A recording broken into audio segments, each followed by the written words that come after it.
Hello, Miami. This is 305 Sports Now, your home podcast and channel for all things Miami sports related. I am Will. Ladies and gentlemen, it has come to pass. The NFL draft is officially over, and your Miami Dolphins made 4 selections in the draft this year. Okay, so the way this episode is going to work is that I am going to pretty much talk about the draft picks. I'm only going to go over second and third. All right. I'm not going to go over sixth and seventh. I'm going to address them, but lightly. And then I'm going to give you, pretty much the criticisms that I felt, regardless of those picks and what some of you have been saying online. And some of you have expressed some very valid points, but I want to talk about first the shocker. Okay. There's one thing about Chris Greer that you cannot say, that he is going to make a pick that has everybody wondering, wow, like, where did that come from? And that one is the second rounder, Cam Smith. All right. I'll get into that in a minute or so, but I want to talk a little bit about Cam Smith. Cam Smith is a cornerback from South Carolina. Okay. But I will say one thing, he is a very solid pick in the sense of what he brings to the table. Okay. He is very instinctive as a cornerback. He's a ball hawk, can make tackles, not afraid to get dirty, could cover tight ends, could cover wide receivers, even tall wide receivers as well. Pretty quick off the ball as well. He's pretty much a playmaker. Okay. He's pretty much a playmaker. He's a pass deflector. He's what you want in a cornerback. And I also think that he fits Vic Fangio's system well, because Fangio's system isn't a blitz-heavy defense. So by having a guy like Smith, as a cornerback, it is very dependent on the secondary being able to pretty much stay disciplined in their assignments and be able to know their coverage scheme, okay, and what's going on. So that's very essential.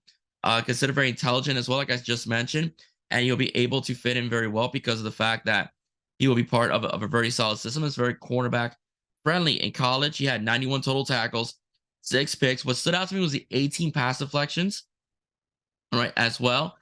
And that's very big because, like I said, he knows how to break up passes. And a lot of times when you get a guy like that, they don't throw that guy much. So it's good. It's a good thing. He'll fit in very well with Jalen Ramsey, Xavier Howard, as well. So he'll be a very good piece of that puzzle, to say the least. So I do think, as far as talent goes, he will fit very well in, with the Miami Dolphins. But as far as best player for position of need, he's not really what we should have picked up right away. All right. You could have waited on a cornerback later in the draft, or you could have waited until next season to pick a guy like Cam Smith, who I really thought, and you guys obviously know because I was very vocal about it, we should have gotten was, Darnell Washington. Darnell Washington as a tight end, that is a position of need. We got rid of Mike Gesicki and Hunter Long. Okay.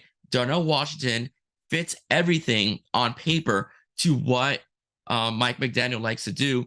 And he likes that George Kittle tight end where you can pass block, right? You can pass block and you could also receive passes as well. So Darnell Washington would have been a great complement to Jalen Waddle, Tyreek Hill, and also Chosen Anderson. Because while these guys are going deep, all right, and they necessarily going deep, they would not have to take the short routes and get pounded by linebackers and strong safeties, because that will be something that Darnell Washington would do on 3rd and 4, 3rd and 5. He's a guy that he can get you those tough yards, move the chains. He was very quick, very elusive, has great vertical ability as well, so he can leap over his defenders. So that's where I think that Chris Greer went wrong. Do I wish Cam Wilson the best career as a Miami Dolphin? Absolutely. Do I want him to be the next Xavier Howard? Yes. Do I want him to be Jalen Ramsey? Yes. Do I want him to be Troy Vincent? Yes. Do I think that this is a selection we should have gotten? No. All right. I do think that we should have gone tight end. Okay. Or even tackle. But I think tight end would have been the best of both worlds, because we all know that Mike McDaniel likes a tight end that can block. If not, Mike Gesicki will still be here, because you can't deny that Mike Gesicki is a very talented pass catcher. All right. You would have gotten that with Darnell Washington and had the intangible of the block. We do not have that because we went with a cornerback, but that's okay, because I do feel that Cam's going to pan out. I think Cam Smith will pan out. I do think he'll be a very solid defender. I do believe Vic Fangio will love him.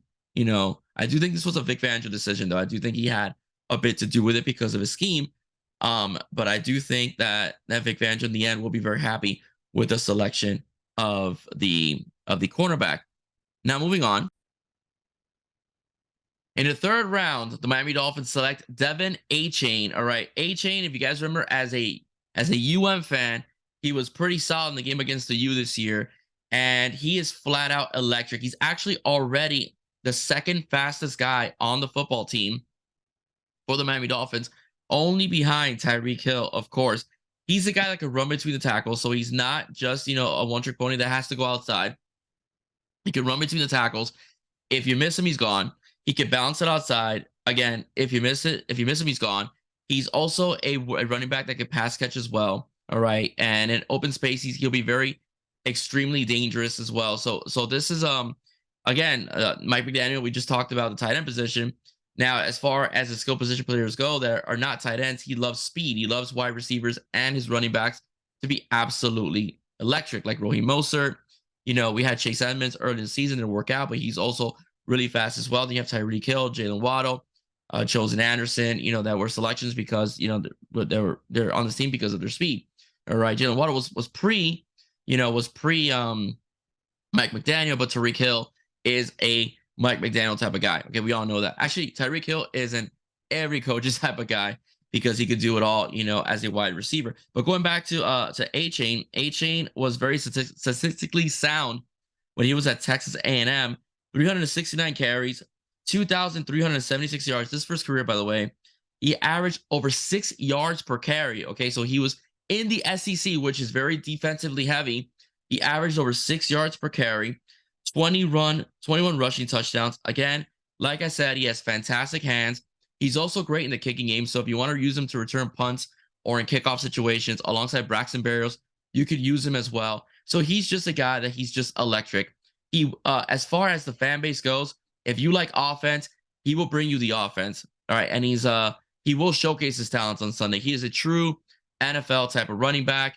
And that's something that I think as Dolphin fans, we can appreciate it. The only thing I will say that it's really interesting how Chris Greer goes with a running back this time around in the third round, when it seemed that whenever Miami needed a running back, he never drafted one.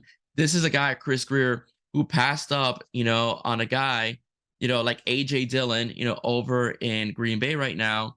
All right. And also the very talented running back out of Indianapolis, whose name, Jonathan Taylor, who's an absolute beast as well. He passed up on those guys, and he goes for Devon Achane, who is a kind of similar to a Raheem Mostert type of back, in particular. But that's okay. Again, welcome to the Miami Dolphins.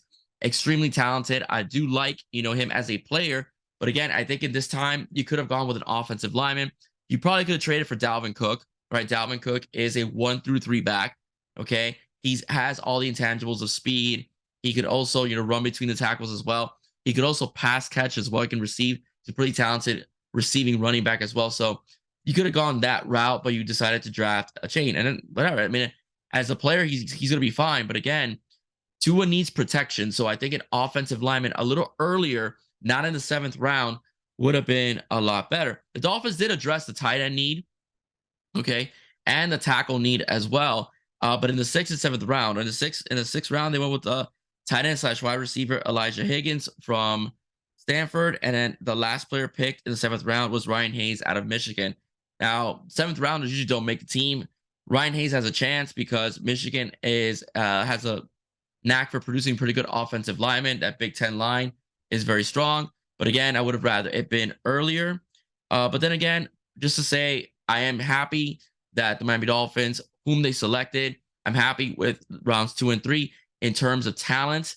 I think those guys will contribute. But in terms of need, I do think we did drop the ball a little bit in this draft. Okay.